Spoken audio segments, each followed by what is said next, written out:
Bueno, continuamos, amigos, los que se integran, bienvenidos.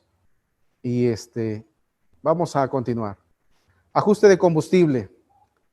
Entendiendo el ajuste de combustible.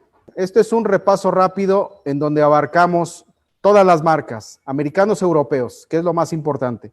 Los asiáticos también, ¿de acuerdo? Vamos a ver factor alfa y vamos a ver nuestro ajuste de combustible. Algunos de los códigos de falla más comunes relacionados con el ajuste de combustible son estos: el P0170 fue el trim mal funcionamiento, P0171 sistema siempre pobre, P0172 sistema siempre rico, entre otros. La unidad de mando, la computadora, controla la mezcla de aire-combustible para mantener la potencia, la eficiencia y las emisiones. Se expresa como una relación de 14.7 partes de aire por una de combustible, o como un valor lambda, ¿sí? Todos sabemos que es lo mismo. Si nosotros vemos en un escáner, fue el trim, o vemos en otro escáner factor lambda, es lo mismo, ¿de acuerdo? Con isoctano en gasolina ideal, el factor lambda debe de ser de 1.0 o igual a 14.7 partes por una, 14.7 partes de aire por una de combustible. ¿Sí entendido? Bueno, estamos hablando de factores ideales. Es importante que tengamos ese dato, compañeros. Factores ideales. ¿Por qué? Porque vamos a empezar a hablar de algoritmos. ¿Sí? En las primeras computadoras de primeras generaciones eran autómatas. Solamente seguían una línea, una gráfica. Cada vez fueron metiéndole más capacidad de memoria. Poco a poco fueron controlando más la relación aire-combustible hasta los vehículos 2020 que tenemos hoy, en donde todos los vehículos de hace más de 10 años a la fecha traen una cantidad de algoritmos impresionante que son las que se encargan de controlar la cantidad de aire y la cantidad de combustible que va a quemar nuestro motor dentro de las cámaras de combustión. Eso se llama control de combustible. Vamos a controlar el combustible que está ingresando adentro de nuestras cámaras y nuestra potencia, de tal manera que esto es nuestra parte álgida importante, ¿de acuerdo? Factores, entonces, ideales, 14.7 partes de aire por una de combustible. Hablamos de motores MPFI, ¿de acuerdo? No hablamos de motores de inyección directa, ¿de acuerdo? Ni de diésel. Bueno, esto se conoce como mezcla estiquiométrica. ¿Qué es una mezcla estiquiométrica? Apúntala en tu libreta. La mezcla estiquiométrica es la mezcla ideal, que es de 14.7 partes de aire por una pequeña parte de combustible. Esa es la mezcla ideal del motor, en donde se logra quemar todo el combustible y obtener toda la potencia del combustible, ya sea en cualquier régimen del motor, en ralentí o hasta las 6,000 revoluciones. Se debe de controlar, de alcanzar este factor ideal. El factor ideal es la mezcla estiquiométrica, 14.7 partes de aire por una de combustible. ¿Sí? Una condición en la que existe un equilibrio perfecto entre las moléculas de oxígeno y las moléculas basadas en hidrógeno y carbono del petróleo. Con la gasolina oxigenada que la mayoría de nosotros usamos, la relación de aire-combustible real es de 5:1, está más cerca de la estiquiométrica. Si lambda es menor de 1, entonces hay un excedente de combustible y el motor está funcionando rico. O sea que si tú en tu escáner tienes un factor lambda 1, ¿qué significa? Que tienes una mezcla rica, ¿de acuerdo? Entonces, ¿por qué no siempre corremos a 1 o todo el tiempo? Bueno, lo hacemos la mayor parte del tiempo. En crucero e inactivo, la mezcla se mantiene apretada a 1 para mantener el convertidor catalítico en una eficiencia óptima, de modo que se minimizan las emisiones. ¿Qué importante es esto?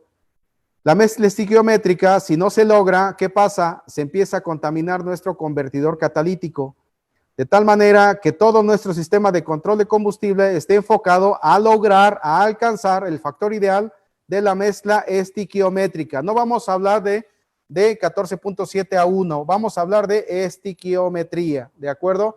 Vamos a entenderlo como una balanza, como un equilibrio, de tal manera que nuestro motor siempre, nuestro sistema de control de combustible, siempre va a estar buscando el equilibrio estiquiométrico, ¿de acuerdo? Sin embargo, continuamos. Cuando necesitamos aceleración, la mezcla se hace más rica porque la potencia máxima se realiza entre 0.85 y 0.95 de lambda o 12.5 a 14 partes de aire por una de combustible, ¿sí? Así, bajo aceleración, las mezclas se hacen más ricas, ¿sale? A veces usted desea enriquecerse aún más bajo la aceleración para mantener alejada la detonación o la preignición de la mezcla por exceso de temperatura del cilindro. El 1.8 turbo, aquí hablamos de Volkswagen, tiene una relación de compresión relativamente alta por un motor turboalimentado que especialmente bajo mucho impulso es muy susceptible a la detonación. ¿De acuerdo? O sea que es un motor que tiene relaciones de compresión muy altas y tiene cantidad de combustible muy rica.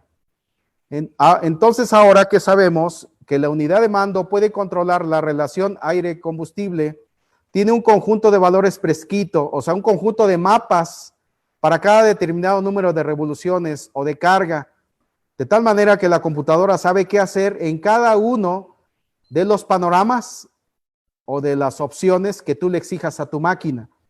De tal manera que si tú le pisas despacio el acelerador, la computadora actúa de una manera. Si tú le aprietas de una manera brusca el acelerador o manejas de un manejo deportivo, la computadora actúa con otros mapas. Esos mapas traen escrito la inyección, la presión de combustible, la presión del múltiple de admisión, la cantidad de combustible que va a inyectar en milisegundos, la cantidad de aire que ingresa al motor, la apertura del cuerpo de aceleración. Puede traer también informes de los sensores CKP-SMP, traer informes del TCC, que es el torque que está emitiendo el motor desde la transmisión automática, entre otros, ¿sí?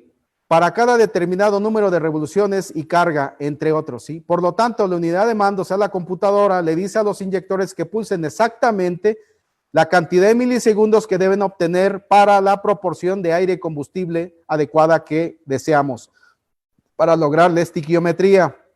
Bueno, si le dices a un empleado, aquí tenemos un ejemplo que es bien importante. ¿Por qué? Porque entender la estiquiometría es toda una ciencia.